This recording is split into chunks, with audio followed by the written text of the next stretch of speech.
So this is what we're doing today to the XJ. We're going to get rid of that lousy shifter that comes in it from the factory. To get this thing in four-wheel drive, you had to just pull, yank, pray, get the Jeep to move a little bit, and then maybe, if it felt like it, it would actually go into four-wheel drive. So to fix this, what we're going to do is we're going to put in this Novak conversion cable shifter. And what this does is it removes the factory brackets between your shifter and your transmission, so that once this is done, all you have to do is basically take two fingers and shift it nice and smooth. Very much like my TJ is. But because this is an 88 and it's been around the block a few times, we're going to have to deal with a lot of crud that's up underneath there, a lot of bolts that are kind of stuck, and I'll show you how to put this in, or I hope to, today. Alright, so what we've done is remove the linkage, we moved the cross member bar down here, got the transmission supported by a floor jack, removed the front drive shaft, which is a lot easier than it is on the TJ. Pulled off some bolts here. Here's another one back here. We got to deal with another one up here. This entire bracket is going to be completely replaced along with this up here. We're going to have to pull this off and remove this whole section. What's going to end up happening is we bolt in up here, a new one of those pieces of bracket. The cable's going to connect into here. It's going to loop down and around and come back towards the shifter here. And it's going to bolt in here. And that way it's nice and smooth whenever we go to shift. So that's the goal. We've already removed some of these parts here just so you could see, because earlier you couldn't see nothing. We got this one off. I got this one off in here. This was a little hard to get to with a wrench. We got to get one more up here, and then this whole bracket's going to come off. So we'll show you step by step, or try to show you step by step of what we're doing. Okay, so you got two 14mm bolts you got to take out, and one is right here, which isn't so bad. You just got to go through that hole. The other one is up here. You actually got to reach around that lip, and you have to watch this wiring, and you pull that out. That one is a pain. Holy crap, it's like 1/8 of a turn at a time. So we got that out, and next we're going to go ahead and pull this off, get it out of the way. Okay, so what we had to do was pull this off. This is what tells it what to shift into to replace it with this one here. Now you're going to need a 9/16 or a 14, and for me what I did is I put it all the way down into 4 low. Once I loosened it up, then returned it to the 2-wheel drive position, because it needs to be in the 2 high as you go ahead and install it according to the directions. So basically you're going to put the new one on. You're going to take the original washer and nut, put that on.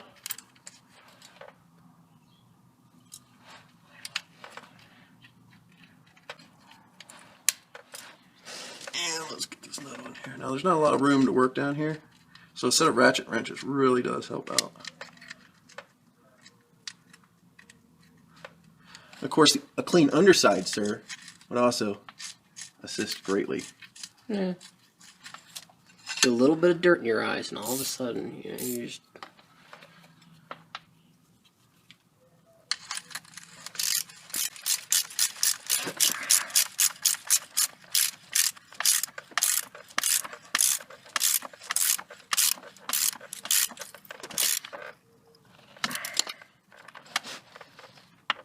Alright, to insert new bracket, put it up there. Here's the 2 original bolts it came with.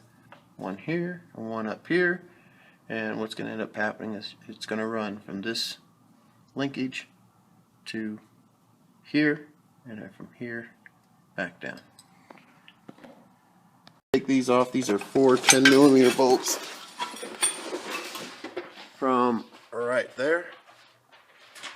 Pull your carpet back, undo those, pull them out, and then we're going to replace it with a different bracket. Alright, so this part takes 2 people. At least it does for us, because we got short arms, or I got short arms. So he's running through the screws from above, and you'll notice how this bracket's kind of bent. It matches the firewall down here, so you really can't screw it up. And once this is done, all we got to do is run and adjust our linkage, and we should be good to go.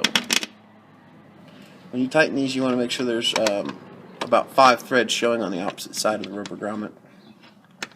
And they're just little island keys from above. Alright. Okay, so you're going to pull off one nut, one of the washers, and you're going to run it through like so, all the way up here.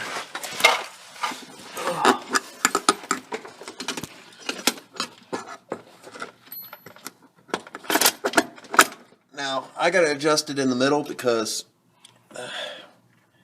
that way it'll give us an adjustment later if we got to get everything straight. Put that on, and we're just going to finger tighten it until we get all this other stuff lined out. Down here, you're going to see this little like jam nut, and you're going to see this piece right here. This piece is what is going to do all our shifting. Now, Alright, so we're going to move this about halfway back. Now you can see this. We had to stop and actually take out that rubber grommet. It's a pain in the parts, let's just put it that way. We're going to screw this on about halfway down.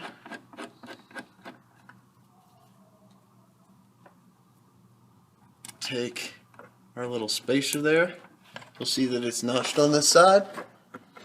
It goes through, and we take our little lock nut and put it on the other side. Now you're going to need 3/8 and a 1/2 inch for this.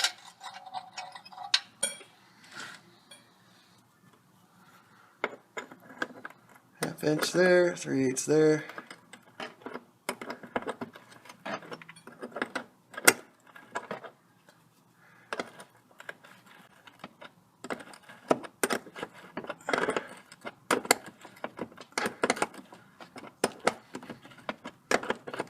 And as always, watch out for falling debris, because, well, this part sucks.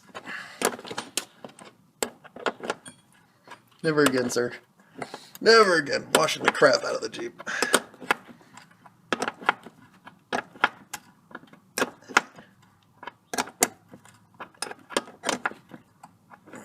Okay. A little tighter.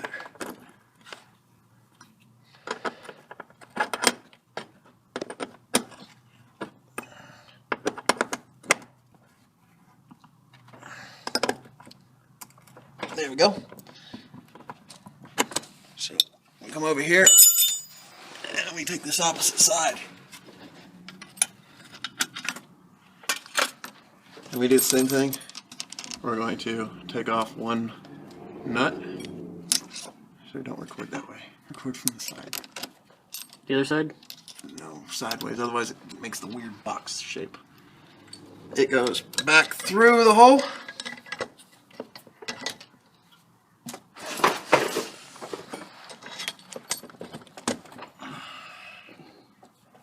Put our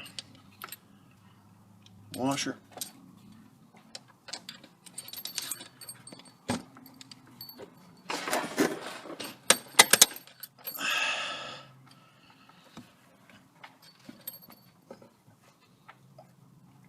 Come on, use. Get a hold of that rubber grommet.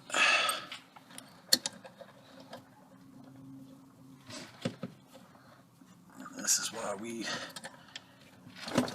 should have moved that back a little more. There we go. So again, these are just going to be finger tight until we get all this stuff lined up. And where's the other part? Clevis? Yeah. Last thing we did was put this little clevis on, and we're just test fitting it. Basically, it screws on, we adjusted it to the length, and we're just going to give it a little test fit here. It comes with a little cotter pin. We're going to shift it through gears so you can see that this right now is currently in all the way back in 4 low. We've already ran it through once, so you just watch it as I shift. Alright, go ahead.